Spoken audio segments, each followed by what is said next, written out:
सुप्रभात। तो आज चर्चा का विषय है दुख का कारण।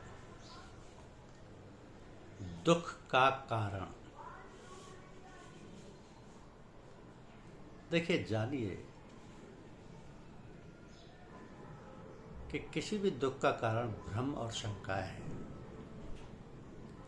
इनके द्वारा ही हम अपने लिए नए नए दुख पैदा कर लेते हैं। बिना सोचे समझे अंधाधुंध किसी काम को करते रहने से कुछ ना कुछ परिणाम अवश्य होता है।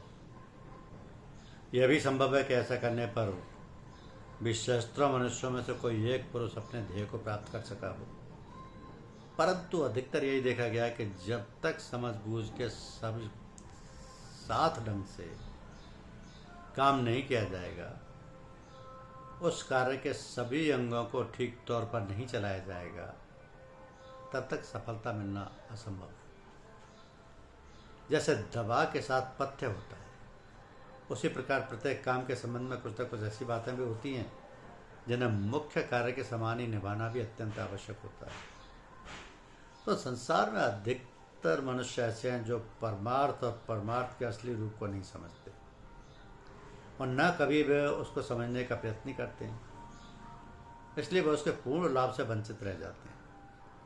परमार्थ तक पहुंचने के लिए एक रास्ता है जिस पर चलकर हम वहां पहुंच सकते हैं, परंतु इस मार्ग पर चलने वाले मुसाफिर ऐसी आशाओं को लेकर उधर रवाना होते हैं कि जिनके कारण वे उत्तराखंड ना पहुंचकर दक्षिण दिशा में जा पहुंचते हैं और कभी कभी भयानक झंझटों में अपने आप को फंसाकर वही नष्ट होकर रह जाते हैं। तो इसमें कोई संदेह नहीं कि इस ओर चलने वाले पथ में आगे चलकर कई प्रकार की ऐसी स्थितियां, सिद्धियां और शक्तियां आने लग जाती हैं कि जिनका बाहरी रूप ऐसा दिखाई देता है कि ये हमारे शारीरिक लाभ अथवा सांसारिक पदार्थों के भोग के लिए आएंगे, परंतु यदि हम इनकी ओर ध्यान ना दें और आगे बढ़ते चले जाएं, तो ये आत्म साक्षात्कार में हमारी सहायक बन जाती हैं और इनके द्वारा ही हम अनंत सुख प्राप्त कर सकते हैं। परंतु अपनी गलती से उनको ही हम ध्येय समझकर यदि अपना झुकाव उधर को ही कर देते हैं, तो ये योग शक्तियाँ हमारा मुंह नीचे की ओर मोड़ देती हैं और हमारा पतन करती हुई थोड़े ही दिनों में वहाँ लाकर पटक देती हैं जहाँ पर कि न उन शक्तियों का पता चलता है और न उस मार्ग का, और हम पूरे संसारी मनुष्य बनकर रह जाते हैं, जिसके लिए हमें कभी कभी पछताना भी पड़ता है। तो यथा मति तथा गति। इस मार्ग पर चलने वालों ने कभी कभी विचार किया है कि हम कौन कौन सी सांसारिक आशाओं की लटरी गादे हुए हैं। आज इधर को चल रहे हैं, हम पहाड़ की ऊंची चोटी पर पहुंचना चाहते हैं, परंतु हमारे सिर पर इतना बोझ लदा हुआ है कि जिसके कारण हम थकित हुए जा रहे हैं, हमारे पांव लड़खड़ा रहे हैं, हमारी शक्ति जवाब दे रही है। ऐसी दशा में क्या ये संभव नहीं कि हमारे पांव फिसल जाएं और हम औंधे मुंह किसी गड्ढे में गिरकर अपनी हड्डी पसली तोड़ लें। ऐसा होने पर हमारा सारा परिश्रम व्यर्थ हो जाता है। तो हमें चाहिए कि इस ऊर्ध्व गति के समय बहुत सावधान रहें, गठरी को उस सिर से दूर फेंक दें और हल्के बनकर जल्दी जल्दी कदम उठाते हुए उस स्थान पर पहुंच जाएं जहाँ से ना लौटना होता और ना किसी प्रकार का दुख है। तो आओ देखें रास्ता क्या है, हमारा इष्ट या ध्येय क्या है, इस ध्येय को पाने का साधन क्या है, ध्येय और साधन में भेद क्या है। देखना यह है कि हम इस ओर साधन को ध्येय मानकर चल रहे हैं या ध्येय को ध्येय समझकर। तो जिस मार्ग पर चलना है वह निष्कामता का मार्ग है। यदि तुम अपने मन में किसी लालसा को लिए हुए यहाँ आए हो, तो या अन्य किसी प्रकार की अन्य इच्छा इस लोक की अथवा परलोक की तुम्हारे हृदय में उठ रही है, तो तुमको समझना चाहिए कि हम अपने सही मार्ग से च्युत हो रहे हैं। तो जो मनुष्य अपनी इच्छाओं की पूर्ति के लिए साधन और सत्संग करता है, वो वास्तव में जिज्ञासु नहीं है, वह ईश्वर को नहीं चाहता और ना इसके लिए यहाँ आता है। तो हमारा जो मार्ग है उसमें किसी मनुष्य को आशा नहीं रखनी चाहिए कि उसमें ऐसी सिद्धियाँ और शक्तियाँ आ जाएंगी कि जिनके द्वारा वह भूत भविष्य का ज्ञाता हो जाएगा अथवा और कोई अद्भुत चमत्कार दिखाने लग जाएगा। कि जिसके कारण समाज में प्रतिष्ठित समझा जाने लगे और सर्वसाधारण उसकी महिमा के गीत गाने लगे। हम किसी से ऐसा वादा भी नहीं करते कि उसके पाप क्षमा करा दिए जाएंगे या शुभ कर्मों के करने पर वह दम यम दंड से बच जाएगा। ऐसी आशा छोड़ देनी चाहिए। सारे कार्य ठीक होंगे और क्लेशों से बचा दिए जाओगे, ये तो सब भोग है। चाहे भोजन करो ना करो तुम्हें भोग नहीं होंगे। गंडा ताबीज झाड़ फूंक दुआ इत्यादि के द्वारा लोगों को संसारी लाभ हमारे यहाँ नहीं पहुँचाए जाते।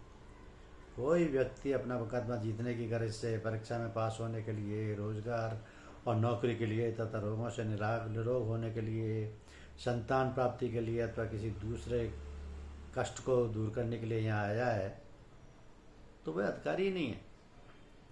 ईश्वर प्राप्ति के लिए सारे विचार त्याग देने चाहिए और कभी आशा नहीं करनी चाहिए कि हम उनकी आगे पीछे की बात बता देंगे। यदि तुम्हें इन बातों की चाह ना हो तो उसके लिए संसार में कमी नहीं है। ऐसे लोगों के पास तुम जा सकते हो। कई लोग ये चाहते हैं कि उन्हें कुछ भी परिश्रम ना करना पड़े, गुरु अपनी शक्ति से ही हमें ऊंचे स्थानों में पहुंचा दे और ऐसी स्थिति कर दे कि उनमें सत्कर्म स्वाभाविक रूप से आ जाए। ना कभी पाप कर्म की ओर उसका चित्त जाए और ना कभी बुरे विचार उसके अंदर उठे, अथवा उनकी बुद्धि इतनी तीव्र हो जाए कि धर्म के रहस्य को समझने के लिए उन्हें तनिक भी दिमाग न लगाना पड़े। ये सब थोती बातें हैं।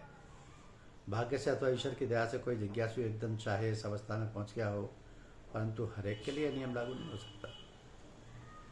प्रत्येक साधक की आंतरिक अवस्था में भेद होता है। कोई शीघ्र उन्नति कर जाता है और कोई देर से। कोई बैठते बैठते आनंद में डूबकर अपनी शुद्ध बुद्धि बिसार देता है और किसी को परसों बीत जाते हैं, परंतु वो वैसा ही दिखाई पड़ता है। एक कदम भी आगे नहीं चल पाता। ये सब बातें अपनी पात्रता और संस्कारों पर निर्भर है। कई लोगों के साधन के समय अद्भुत अद्भुत प्रकाश दृष्टिगोचर होते हैं। कई प्रकार के नए नए शब्द अंतर में सुनाई देते हैं। कई साधकों को कुछ भी अनुभव नहीं होता। वहाँ आंखें मूंदे बैठ कर एकदम आगे बढ़ता चला जाता है। किसी को स्वप्न में या ध्यान में नई नई विचित्र बातें अनुभव होती हैं और किसी को कुछ भी नहीं। ये सब बीच की बातें हैं, इनकी ओर ध्यान नहीं देना चाहिए। अपने लक्ष्य पर पहुंचने का उद्योग करना चाहिए। लक्ष्य या आदर्श क्या है?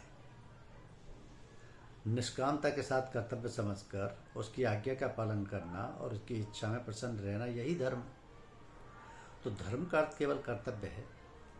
धर्मशास्त्र में इसके दो भागों में बांटा है, एक मानसिक धर्म और दूसरा सामाजिक धर्म।